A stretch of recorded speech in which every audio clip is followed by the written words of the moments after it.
Dear students, आज जो lab session अब हम डिस्कस करेंगे वो लैब सेशन 4 और लैब सेशन 5 इन पे आज हम डिस्कस करेंगे। लैब सेशन 4 में हमारे पास जो ऑब्जेक्टिव है वो है to determine the effect of drum rotation speed on the efficiency of separation in magnetic separator. हमारा ऑब्जेक्टिव कुछ इस तरह से है कि हम डिटरमिन करेंगे किसको, सेपरेशन की एफिशिएंसी को डिटरमिन करेंगे। इफ़ेक्ट क्या होगा हमारा ड्रम रोटेशन स्पीड का, इससे हम इसकी एफिशिएंसी को, सेपरेशन एफिशिएंसी को डिटरमिन करेंगे और यूज़ करेंगे मैग्नेटिक सेपरेटर। इसी तरह इसका सेकंड ऑब्जेक्टिव है जो जिससे हम दोबारा ये एक्सपेरिमेंट को परफॉर्म करेंगे। उसमें इसका ऑब्जेक्टिव होगा to determine the effect of mass flow rate of feed on the efficiency of separation in magnetic separator।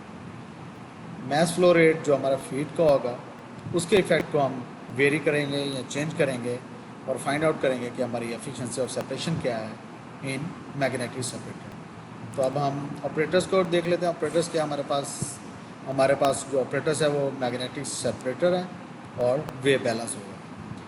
ये हमारे पास मैग्नेटिक सेपरेटर है जो सामने, इसमें हमारे पास इसके डिफरेंट कंपोनेंट्स हैं और इसमें वेव बैलेंस हम यूज़ करेंगे। किस तरह से यूज़ करेंगे और क्यों हम ये यूज़ करते हैं तो डिस्कस करते हैं। सबसे पहले तो हमें ये पता लगाएं कि मैग्नेटिक सेपरेशन होता क्या, करता क्या मैग्नेटिक जो सेपरेटर है। अब मैग्नेटिक सेपरेटर में क्या होता है हमारे पास कि ये सॉर्ट आउट कर देता है, हमें सॉर्टिंग कर देता है कंपोनेंट्स को विद हेल्प ऑफ मैग्नेटिजेबिलिटी जो कंपोनेंट्स की है सॉलिड कंपोनेंट्स की, उसमें ये मेथड जो है हमारा सॉर्ट आउट करते हैं। मोस्टली हमारे पास क्या होता है कि मैग्नेटिक सेपरेटर में हमारे पास एक्चुअली मैग्नेट्स लगे होते हैं। तो ये क्या करते हैं, जो हमारे पास फेरिस कंपाउंड्स हैं और फेरिस कंपोनेंट्स हैं या मैग्नेटिक कंपाउंड है या आयरन के कंपाउंड हैं, उनको ये सेपरेट करता है जो हमारी फीड मटेरियल है या हमारा जो रॉ मटेरियल है। सिंपल वर्ड्स में हम ये कहेंगे कि हमारे पास जब भी फीड मटेरियल होता है, कोई भी हम फीड मटेरियल लेते हैं, लाइक हमारे पास कोई कंक्रीट का फीड मटेरियल है हमारे पास, या हमारे पास कोई माइनिंग के ओर्स हैं, कोल है, या हमारे पास कोई और इस तरह की सॉलिड चीज़ें हैं, उनमें क्या होता है कि उसमें आयरन पार्टिकल्स या फेरस कंपोनेंट्स या मैग्नेटिक कंपोनेंट्स प्रेजेंट होते हैं। तो हम उस जो फीड है उसको, उसमें से इन चीज़ों को अलग करने के लिए हम मैग्नेटिक सेपरेटर को यूज़ करते हैं। मैं आपको एग्जांपल देता हूँ इसकी। जिस तरह मेरा एक्सपीरियंस है शुगर इंडस्ट्री में जॉब करने का। तो जब क्या होता था कि जब शुगर को हम प्रोडक्ट फॉर्म में शुगर हमारी बन जाती थी, हमारी प्रोडक्ट बिल्कुल बन जाती थी, जो फाइनल पैकिंग होनी होती थी, तो पैकिंग से पहले हम उसको एक मैग्नेटिक सेपरेटर में से पास थ्रू करते थे उस फीड को या उस प्रोडक्ट को कह लें, क्योंकि शुगर इंडस्ट्री की वो प्रोडक्ट थी लेकिन वो मैग्नेटिक सेपरेटर में एज ए फीड आएगी। तो हम लेट्स सपोज अगर उसमें हम शुगर को उसमें से इसलिए गुजारते थे कि क्योंकि डिफरेंट प्रोसेस हुए होते थे, हमारे पास सेपरेशन के प्रोसेस हुए होते थे, मिक्सिंग के प्रोसेस हुए होते थे, यूनिट ऑपरेशन हुए होते थे, यूनिट प्रोसेसेस हुए होते थे, क्रिस्टलाइजेशन के फिनोमिना आकर हुए होते थे। ये सारे प्रोसेस गुजरने के बाद जब शुगर हमारे पास बनती थी तो हम उसको मैग्नेटिक सेपरेटर में से पास थ्रू करते थे। तो होता क्या था कि उसमें जो आयरन के पार्टिकल्स होते थे, जो लोहे के स्मॉल पार्टिकल्स होते थे, सस्पेंडेड पार्टिकल्स होते थे, वो ट्रैप होते थे मैग्नेट पे, जो हमारा मैग्नेट लगा होता था, मैग्नेट उनको ट्रैप कर लेता था। तो शुगर में से हम उनकी क्वांटिटी को बिल्कुल मिनिमाइज़ कर लेते थे। तो ये एक इसकी बड़ी जेन्युइन एग्जांपल है जहाँ पे हम ये परफॉर्म करते हैं। मोस्टली ये हमारे पास यूज होता है कोल। अब हम जब कोल के ओर्स होते हैं या और प्रिपरेशन मिनरल्स होते हैं, जब हम कोल को एक्सट्रैक्ट करते हैं, या दूसरे वर्ड्स में जब हम सीमेंट इंडस्ट्री में अगर हम देख लें तो उसका रॉ मटेरियल क्या होगा हमारे पास, जो हम कंक्रीट या हमारे पास जो हमारे पास पत्थर होंगे, स्टोन्स जो ऑब्टेन्स होंगे हमें माउंटेन्स है या दूसरे में, उनको हम पास थ्रू करना हमारा ज़रूरी होता है कि हम उनको मैग्नेट सेपरेटर से गुजारें, ताकि जो हमारे सॉलिड कंपोनेंट्स हैं उसमें या मैग्नेटिक कंपोनेंट्स हैं वो ट्रैप हो जाएं। तो इस ऑपरेटर्स में हमारे पास क्या होता है कि सेपरेशन ही होगी। इसमें क्या करते हैं, ये हमारे पास फीड हॉपर होता है। ये फीड हॉपर है सबसे ऊपर, ये फीड हॉपर, इसमें हम फीड को इनलेट डालते हैं इसमें। और क्या हमारे पास एक वाइब्रेटिंग ट्रफ होती है, वो क्या करती है, वाइब्रेटिंग ट्रफ क्या करेगी, कंपाउंड को A vibrating trough conveys the compound onto the rotating non-magnetic drum. हमारे पास ड्रम लगा होगा, जब हम अभी विजुलाइज एक्सपेरिमेंट का परफॉर्म करेंगे तो उसमें क्लियरली नज़र आएगा कि हमारे पास जो ट्रफ होती है, वाइब्रेटिंग ट्रफ है, इससे वाइब्रेट करेगी. जब हम फीड मटेरियल इसमें डालेंगे तो वाइब्रेटिंग ट्रफ को ऑन करेंगे और ट्रफ से हमारा मटेरियल पास थ्रू होगा नॉन मैग्नेटिक ड्रम के ऊपर. Its speed can be adjusted by way of potentiometer. In one area of the drum there is a fixed permanent magnet is installed. इसकी हम speed को control कर सकते हैं. हमारे पास यहाँ पे मीटर लगा हुआ है, रेगुलेटर अवेलेबल है. इससे हम इंस्ट्रूमेंट्स लगे हैं, इसके ज़रिए हम इसकी स्पीड को कंट्रोल कर सकते हैं. और दूसरा हमारे पास जो है एक फिक्स परमानेंट मैग्नेट यहाँ पे हमारे पास इंस्टॉल है इसके अंदर, जो इसको मैग्नेट्स को ट्रैप करेगा. Non magnetisable components drop into a collector tank due to gravity. वही हमारा जिस तरह हमने सेडिमेंटेशन में देखा था कि बाय ग्रेविटी हमारा जो प्रोसेस हो रहा है, इसमें भी बाय ग्रेविटी जो नॉन मैग्नेटिक या नॉन मैग्नेटिजेबल कंपोनेंट्स होंगे वो हमारे पास एक कलेक्टर टैंक होगा या बास्केट होगी जो हमारे पास यहाँ पे अवेलेबल होगी. वो उसमें कलेक्टर टैंक में ड्यू टू ग्रेविटी हमारे पास हमें मिल जाएगा. और जो हमारा जो ड्रम है एक मैग्नेटिक एरिया वो इस पर ट्रैप कर लेगा या हमें वहाँ पे मैग्नेटिक ड्रम के ऊपर से उसको सेपरेट कर देगा. और कैरी क्या होगा, जो हम इसमें जो मैग्नेट लगा हुआ, जो हमने जैसे पहले बात की कि हमारा मैग्नेटिक ड्रम लगा हुआ है या मैग्नेटिक रोलर लगा हुआ है, उसके ऊपर हमारा जो फेरिक मटेरियल है वो उसके ऊपर ट्रैप हो जाएगा. क्योंकि वो रिवॉल्व हो रहा है, ड्रम कंटिन्यूसली मूव कर रहा है, तो उसके ऊपर एक स्क्रैपर है. स्क्रैपर उसको जो सॉलिड पार्टिकल्स हैं उसको रिमूव करते जाएंगे. जैसे ही वो रिमूव करते जाएंगे तो वो हमारी अदर बास्केट में या अदर टैंक में जो हमारे पास या अदर बास्केट में हमारे पास वो सेपरेट होते जाएंगे. तो हमारा एक इस बास्केट में हमारा फेरिक नॉन फेरिक कंपोनेंट और एक में हमारा फेरिस कंपोनेंट या मैग्नेटिज्म कंपोनेंट हमारा ऑब्टेन हो जाएगा. The mass flow of the feed material can be adjusted. बिल्कुल मैस फ्लो रेट. अब क्या होता है कि लेट्स सपोज हमने फीड ले ली, लेट्स सपोज हम कहते हैं 10 हमारे पास. सबसे पहले तो हम जो फीड लेंगे वो दो तरह की होगी. एक तो फीड हम लेंगे मैग्नेटिक बार्स होंगे हमारे पास, यहाँ आयरन बार्स मेटल्स होंगे हमारे पास. और दूसरा हमारे पास कंक्रीट होता है. हम कंक्रीट का वेट करेंगे और हमारे पास जो मेटल बार्स हैं वो हम इकट्ठे मिक्सअप करके इस हॉपर में डाल देंगे. इस हॉपर में डालने के बाद इस हॉपर की यहाँ पे ओपनिंग होती है. उस ओपनिंग को नंबर्स दिए होते हैं हमारे पास कि 1 सेंटीमीटर है, लेट्स सपोज 2 सेंटीमीटर है, या 3 सेंटीमीटर से लेके 8 सेंटीमीटर तक हमारे पास नंबरिंग होती है. तो यहाँ पे इसका ओपनिंग इनलेट है. तो हम ओपनिंग इनलेट को विद द हेल्प ऑफ सिक्रियो या हमारे with the help of small opening है वेल्व है, उससे हम एडजस्ट कर लेते हैं कि हम लेट्स सपोज 3 सेंटीमीटर पे या 5 सेंटीमीटर पे इसकी ओपनिंग रखेंगे.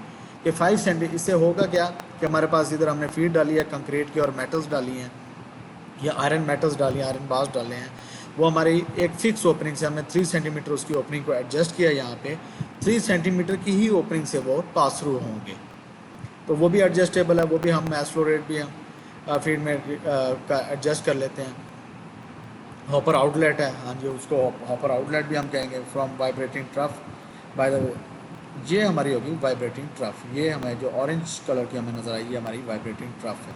तो एक हॉपर को लेट्स हमने 10 kg फीड से भर लिया जिसमें हम इक्वल अमाउंट है लेट्स 5 kg हमारे पास मेटल्स हैं, 5 kg हमारे पास 5 kg हमारे पास मटेरियल है कंक्रीट का.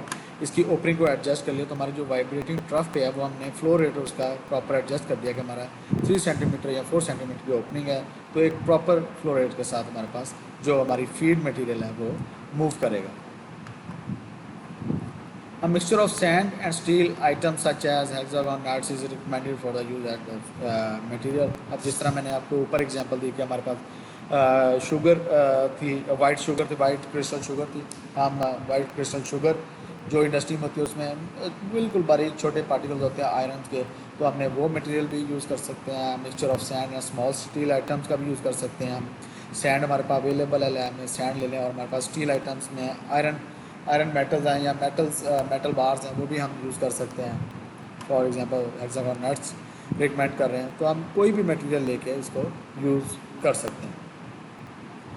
The mass flow rate is defined as the mass of the material per unit time. Mass flow rate हमारा क्या होगा कि मटेरियल पर यूनिट टाइम में हम पर यूनिट टाइम उसका 5 सेकंड्स ले लेते हैं यूनिट टाइम में, 10 सेकंड ले लेते हैं या 2 मिनट ले लेते हैं, 3 मिनट, तो हमारा वो यूनिट टाइम आ जाएगा और जो मैस फ्लो रेट है वो हम डिफाइन कर देंगे। अब वो कह रहे हैं कि जो हम मैस फ्लो रेट पे इंक्रीज़ करेंगे तो लोड इंक्रीज़ हो जाएगा मैग्नेटिक सेपरेटर पे। ज़ाहिरी बात है अगर हम यहाँ से अगर इसकी ओपनिंग मैस फ्लो रेट की ओपनिंग को बढ़ा देते हैं तो जो हमारा मैग्नेटिक सेपरेटर या मैग्नेटिक रोलर लगा है उसके ऊपर भी लोड हमारा बढ़ जाएगा।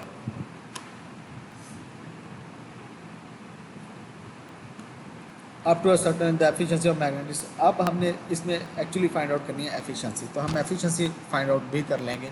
हम इसमें देखेंगे कि अगर हम फाइंड आउट करते हैं, हम देखेंगे कि अगर हम लोड इंक्रीज़ करने से हम एक स्टेज आएगी कि हमारा मैग्नेटिक सेपरेटर बहुत अच्छी एफिशिएंसी हमारी प्रोडक्ट की आउट करेगा। क्या होगा एफिशिएंसी किस तरह फाइंड आउट करें, फाइंड आउट पता चलेगी कि जब हम मिक्सचर डाल रहे हैं, हमारा मेटल बार्स हैं या आयरन स्टील्स हैं, आयरन मेटल्स हैं, उसके साथ हम ऐड कर रहे हैं कंक्रीट को, तो एफिशिएंसी में इस तरह पता चलेगी कि दोनों को मिक्स करके डाला है और कितने परसेंट सेपरेट हुआ है। अगर हम 5-5 किलोग्राम दोनों चीज़ें लेते हैं, 10 किलोग्राम, हम देखेंगे कि एट द एंड जो हमारी दोनों बास्केट्स हैं उसमें आयरन फेरस मटेरियल और नॉन फेरस मटेरियल दोनों में अलग अलग कितना उसका प्रॉपर वेट कर लेंगे तो हम उनका फाइंड आउट कर लेंगे कि सेपरेशन एफिशिएंसी हमारी कितनी है। तो अहम बात जो करने की है वो कहते हैं कि वो इधर बता रहे हैं कि जो हमारी एक सर्टन लिमिट आएगी जिसके बाद हम अगर मज़ीद लोड डालेंगे तो हमारा मैग्नेटिक सेपरेटर का जो ड्रम है या रोलर है वो प्रॉपरली उसको ट्रैप नहीं करेगा सॉलिड पार्टिकल्स और क्यों उसका लोड बढ़ जाएगा। लोड बढ़ने की सूरत में हमें पता लग जाएगा कि ये प्रॉपर एफिशिएंट नहीं है। तो हम एक फाइंड आउट करेंगे कि हम किस स्टेज पे किस मैस फ्लो रेट पे हम इसको फिक्स करें और हमारी इतनी प्रॉपर फीड जो वाइब्रेटिंग ट्रफ पे गिरे, वाइब्रेटिंग ट्रफ पे गिरने के बाद वो रोलर्स में रोलर्स में इन होने के बाद वो मैग्नेटिक ड्रम है जो हमारा उसके ऊपर आयरन पार्टिकल्स ट्रैप हो और जो नॉन फेरस मटेरियल है वो अलग होकर नीचे हमारे बास्केट में चला जाए। तो हम ये फाइंड आउट करेंगे कि हमारा इसमें हम कहाँ पे फ्लो रेट को एडजस्ट करें मास फ्लो रेट को कि हमारी मैक्सिमम एफिशिएंसी आएगी। Feed hopper with vibrating trough for solid compound to trough doses of feed material by way of distance of hopper outlet from vibrating trough. जैसे कि हमने बात की कि फीड मटेरियल हमारा वाइब्रेटिंग ट्रफ पे आएगा। Throw and frequency of the vibrating trough, frequency हम इसकी बिल्कुल हमारे पास वहाँ पे बटन लगे हुए हैं, हम उस पर वाइब्रेटिंग ट्रफ की फ्रीक्वेंसी हमको नोट डाउन और देख सकते हैं। इसके बाद drum rotation speed adjustable by electric motor with potentiometer. हमारे पास पोटेंशियोमीटर के साथ जो इलेक्ट्रिक मोटर है उससे हम ड्रम रोटेशन की स्पीड को भी एडजस्ट कर सकते हैं। 2 steel tanks for separate fractions and 1 tank for solid compound. यहाँ पे हमारे ये स्टैंड बने हुए हैं, यहाँ पे हमारे पास दोनों स्टील टैंक्स होंगे या उनको हम बास्केट भी कहते हैं, सिंपल वर्ड्स में टैंक भी कहते हैं, स्टील टैंक्स कहते हैं। वहाँ पे यहाँ पे हमारे पास दोनों मटेरियल ऑब्टेन हो जाएंगे। तो basic principle of magnetic separator, basic principle क्या है मैग्नेटिक सेपरेटर का कि हमारा ये सेपरेशन करता है, बिल्कुल सेपरेशन की टेक्निक है हमारे पास। हम सेपरेशन देखेंगे इसमें क्या कर रहा है, नॉन फेरस और फेरस मटेरियल को अलग अलग कर रहा है with the help of magnet. इसमें मैग्नेटिक रोलर या मैग्नेटिक ड्रम हमारे पास लगा हुआ है और इसकी मदद से हम फाइंड आउट कर रहे हैं, इससे फाइंड आउट कर रहे हैं फेरस मटेरियल को नॉन फेरस मटेरियल से अलग कर रहे हैं और एफिशिएंसी को फाइंड आउट कर रहे हैं। दूसरे right 3 examples of magnetic separator. आप 3 एग्जांपल्स मुझे बताएंगे। Differentiate between ferrous and non ferrous material. Ferrous material simple सा ये तो क्वेश्चन है बिल्कुल। Ferrous material and non ferrous material हम इसमें यूज़ करेंगे और जो फेरस मटेरियल है वो मैग्नेटिक के ऊपर ट्रैप हो जाएगा, नॉन फेरस मटेरियल बिल्कुल अलग हो जाएगा। तो हमें डिफ्रेंशिएट करेंगे क्या होता है फेरस मटेरियल का non ferrous material. Industrial application of magnetic separator. Industrial application हम देखेंगे कि हमारी क्या है मैग्नेटिक सेपरेटर की, वो हम इंडस्ट्रियल मज़ीद देख लेंगे कि हमारे पास मैग्नेटिक सेपरेटर की एप्लीकेशन इंडस्ट्री में क्या है। तो प्रोसीजर देख लेते हैं। प्रोसीजर में हम वेट करेंगे टोटल फीड का। फीड में हमारे पास अब क्या होगा, फीड में हमारे पास आयरन की मेटल्स हैं, मेटल बार्स हैं और दूसरा कंक्रीट है हमारे पास। Then fill the feed box of some magnetic separator with the feed. अब इन दोनों को पहले वेट कर लेना हमने, ठीक है। दोनों फीड को हमने वेट करने के बाद दोनों को यहाँ पे हमने इस हॉपर में डाल देना। Now fix the match flow rate of the feed and open the feed door of the hopper. यहाँ पे हमारी ओपनिंग है, इसको हमने फिक्स कर देना। लेट्स सपोज हम 4 सेंटीमीटर इसको फिक्स कर देते हैं। यहाँ पे हमारा जो वाल्व है इसको 4 सेंट जो ओपनिंग है सॉरी जो ओपनिंग है इसको हम एडजस्ट कर देते हैं 4 सेंटीमीटर कि हमारे मैच फ्लो रेट जो है वो 4 सेंटीमीटर हमने इसको एडजस्ट कर दिया और हमारा मैच का फ्लो रेट स्टार्ट हो जाएगा। एडजस्ट करने के बाद and open the feed door of the hopper, open कर दिया। Collect the material into the 2 receiver baskets and then weigh the material collected in the each basket of the fixed flow rate. क्योंकि हमने flow rate इसमें fix किया था जो हमारा था इसमें कि हमने बिल्कुल फ्लो रेट को फिक्स कर देना। तो हमने कलेक्ट करेंगे, टाइम भी नोट कर लेंगे कि कितने टाइम में हमने फीड को डाला। फीड को डालने के बाद हमने कितने सेंटीमीटर उसकी ओपनिंग को एडजस्ट किया, उसके बाद हमारा कितनी देर में हमारा जो मेटल्स थी वो और जो हमारी कंक्रीट थी वो कितनी देर में अलग हो गए और उनका वेट नोट डाउन कर लेंगे। उससे हम एफिशिएंसी को फाइंड आउट कर लेंगे। उसके बाद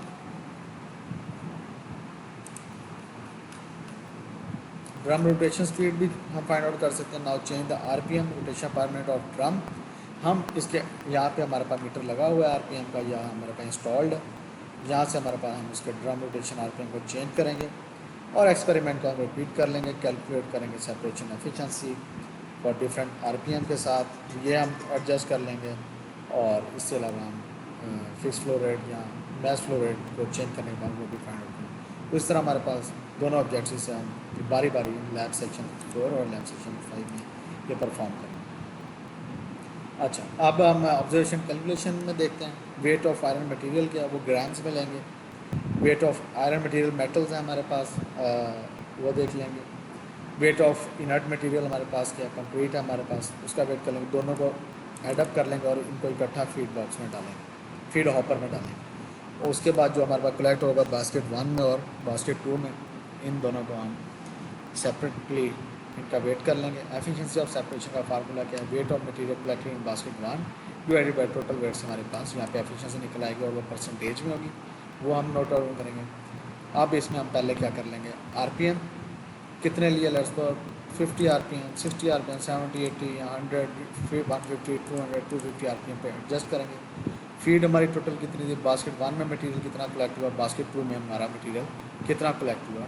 तो हम इनका ग्राफ बना लेंगे आरपीएम का और एफिशिएंसी की क्या हमारे पास सेपरेशन है। इन दोनों का हम ग्राफ फाइंड आउट करने के बाद ये हमारा लर्निंग आउटकम देख लेंगे हमने इससे क्या लर्निंग आउटकम आएंगे इस ऑब्जेक्टिव और इस एक्सपेरिमेंट से।